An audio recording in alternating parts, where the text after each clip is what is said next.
So we're working on this throttle linkage. You can see it back there. Turns out it's missing the lower bolt. But I got some shit I'm gonna try to make work here. I do need to remove that and drill that hole out to be slightly larger. Let me show you what I got.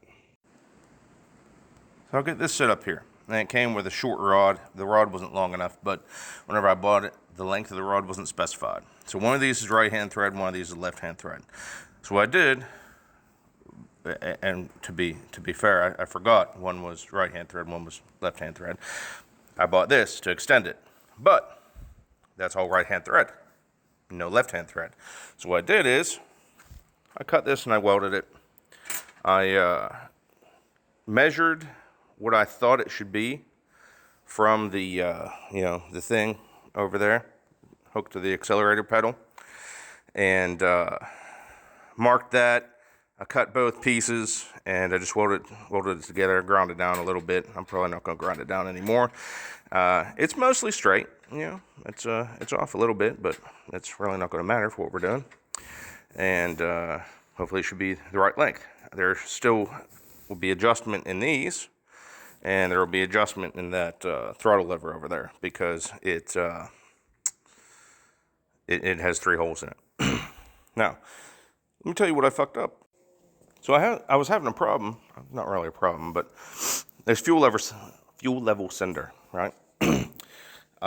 Whenever I turn, there's probably somewhere between 7 and 8 gallons of fuel in this tank right now. At least that's what I put it in originally. So it should be somewhere around there. We didn't really run the truck very much, and all we did was fill the lines, blah, blah, blah. But it was reading between 1/2 and 3/4. So there's a rod with a float on the end of it, and I was cutting this rod, and I was cutting it last night. I was like, this has got to be too fucking short. Like, there's some sort of issue where, so this sender came with an extension piece, this here, and the instructions said take this off if you have a tank that's, shorter than a certain depth, right? So I did, and I kept having this friggin' issue. So I ended up taking that sender out and cutting the flat rod that was on it, or flat bar, right? So I think it's over here. Yeah, right here. So I cut this much off of it, right?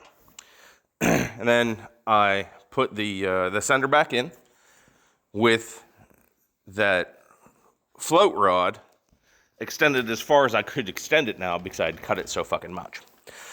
So I cut it a little bit too much. So this thing should be, theoretically, somewhere around 1/3 of a tank. Let me show you what we got besides this ride on the floor. So right now, why is it full? So it's full.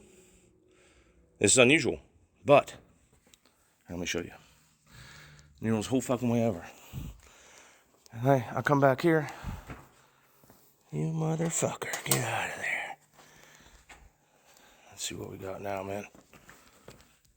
Still full. Maybe reset that thing, maybe.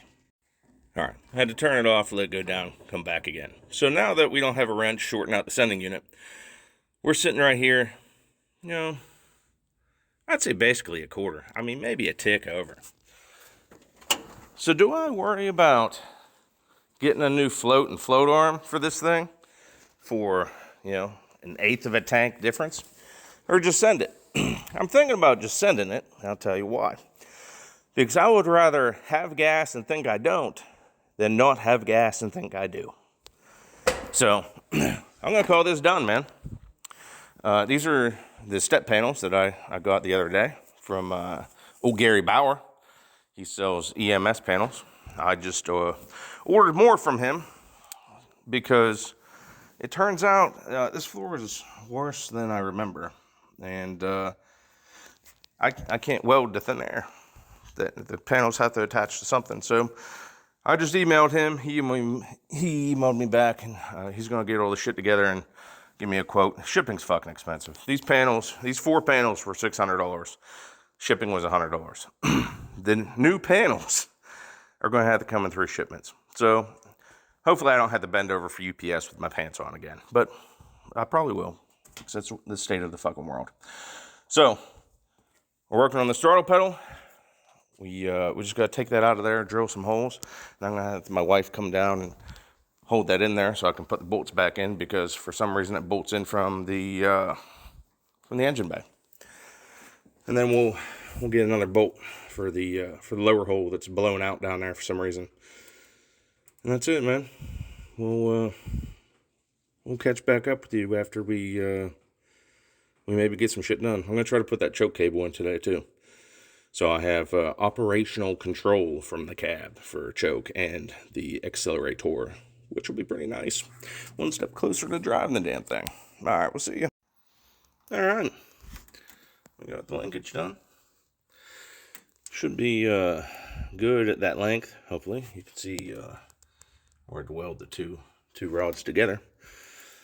And then we'll get the choke done.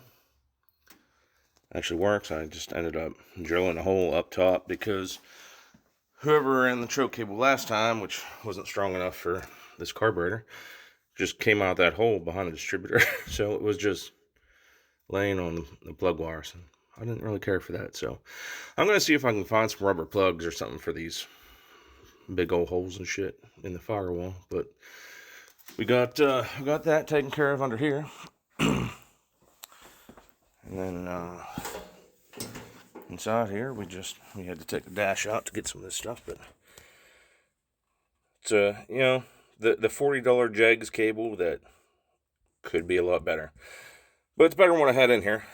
The threads on the back of this thing are plastic, which kind of sucks, but whatever. It's on there, man. Now I think I'm going to try to do 2 more things tonight. One, I'm going to try to locate these seats to where I'm going to put them. I doubt I'm going to do any mounting or anything. I'm probably just going to mark everything. And I want to get these vents out of here and the cables out of here and get them. Well, I probably won't clean them tonight, but next time I come down here, I'll put them in the ultrasonic cleaner. Try to clean that shit up, lubricate the cables and stuff so we can get those air vents working, because if it's raining and this doesn't have AC, you don't want to get wet with the window down, or, you know, the missing window, which hopefully will be replaced soon. That'll let some air into the cab. So, you know, you're not totally dying. We're going to do that. And then we got to get this unmangled somewhat. So I'm not really as worried about up here, even though that looks worse. But the door hits the fender and doesn't really line up worth the fuck. So I did get new glass for this. I'm going to try to fix that stuff before, you know, we go on this trip. And I got new door bottoms for both sides coming, and new floor pans, and the inside cab corners, because they're rotted out pretty bad. So that'll keep me busy. I still got to take the rest of that old bullshit headliner out of there. Still some in there on both sides. And I got these mirrors. Well, I say mirrors. I thought it was sold as a pair. It turns out it's sold as single units. Just the El Cheapos. I think they're like 37 or 38 bucks on Amazon. And a lot of people bitch that they rust really easy, but I'm not worried about that. It'll just match. So I got another one of them coming, and we're just gonna keep plugging away at this thing. One of the other things I need to do, I might do this now, is I'm going to pull the ignition switch out of here, and I'm going to bring a fresh switch to B plus out here, and I'm going to use that for my fan control and this coil, and I'm just going to disconnect these old busted wires. They're stiff, but it works for right now for it to run. And I got to take care of shit like that. For some reason, there's a whole bunch of that and this and that, and we got to clean that up so we don't got shorts on our trip. So, like, why even fucking do this? Anyway, that's where I'm at.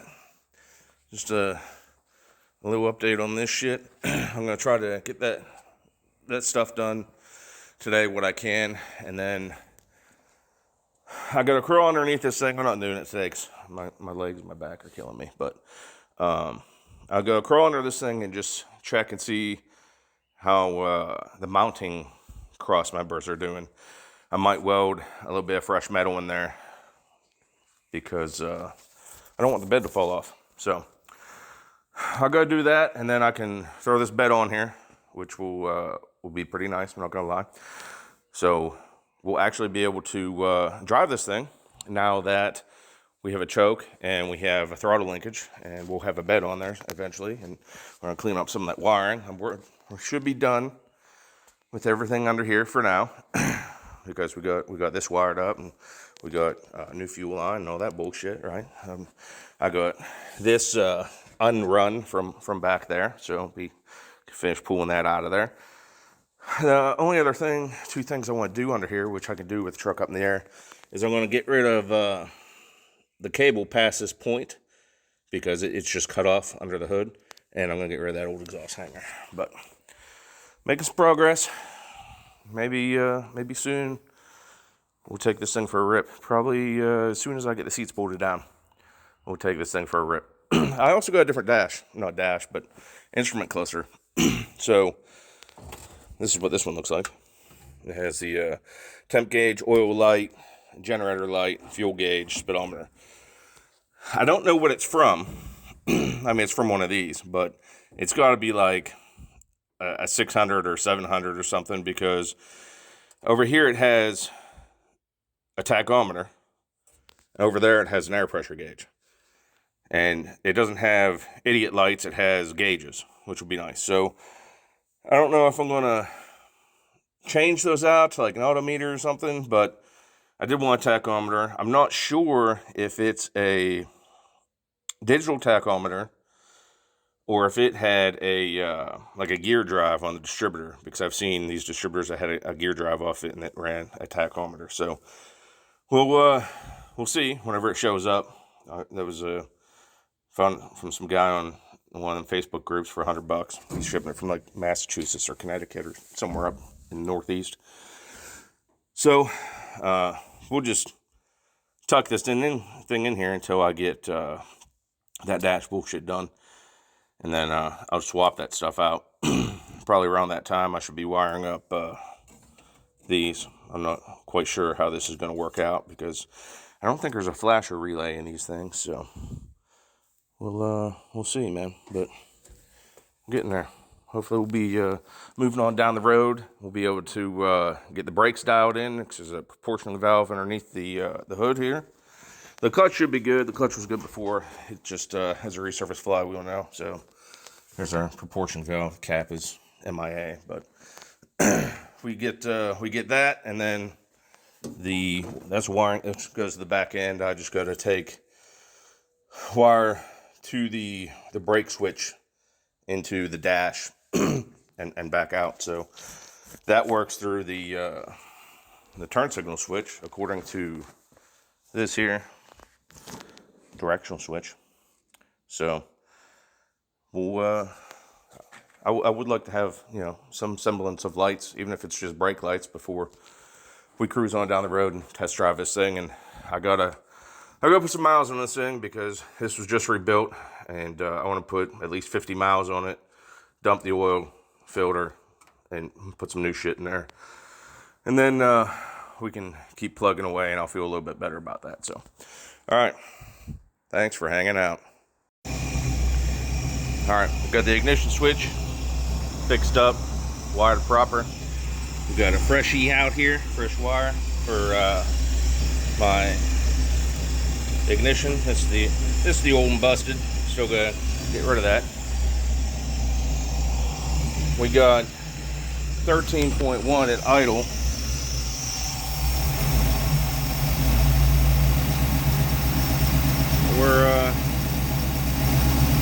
We're charging whenever we rev up. Now I wanted to test the fan circuit. So it's now powered by Switch V Plus, the relay, and this controls the ground side of that relay. But I'm not going to run it until it gets hot enough. So we're just going to jump it out. And I was curious how much amperage that fan pulled, so.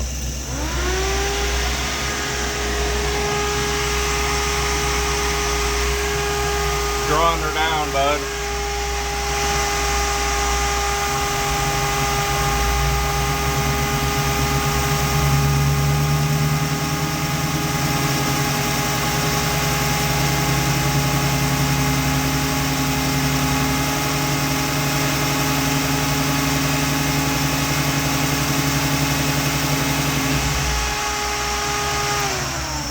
So it looks like it's going to pull about 20 amps. I mean, it is what it is. It shouldn't be a huge issue since my voltage is still up whenever it's revved up. And I mean, I'm going to be driving whenever the fan's on. Unless I'm stuck in traffic. That's why we got the big ass battery in there just in case. But we're charging. Shit's working like it's supposed to. We're good to go. That's all I'm doing for the night. My generator light's on apparently because I'm not putting out enough voltage. It's getting dim, but idle. I might raise the idle up. I don't know. The idle right now I think is at like 500, 550. I might crank it up to like 600 just to pump up the charging system, you know. But there it is, man. Fan relay's in, and I tapped off this for an extra switch B plus ignition in case I need to run something out here that's on ignition. So I am going to replace these. So I'll probably have to take that switch back out and tap one more ignition wire, only to go to the there's an old switch in there. I don't know if it works. I'm assuming it does, but I'll test it before I wire everything up. But I figured I'd use that guy there for the fogs. I found out what this was for. It's for these. I don't know if they work or not, but yeah, that's what they're for. So still got plenty to do, and my accelerator pedal, it's busted. Yeah, we got this going on. Them three tits there. They go on them three tits there. I was gonna grab a new pedal. Damn, that's not even a clip. That's just fucking on there. That's stupid. But instead I'm gonna epoxy that back together because a new pedal is like 30 bucks and I'm using an electronic pedal for that. So we're just gonna do that. But getting there. Obviously I gotta clean up that wire mess and you know, see what's what. But that's where we're at for tonight. It's Sunday. It's fucking 8:15. My wife has to go to bed soon to get up for work. I'm gonna mow tomorrow, so I'll probably move some of this shit out of the way. And have a good night.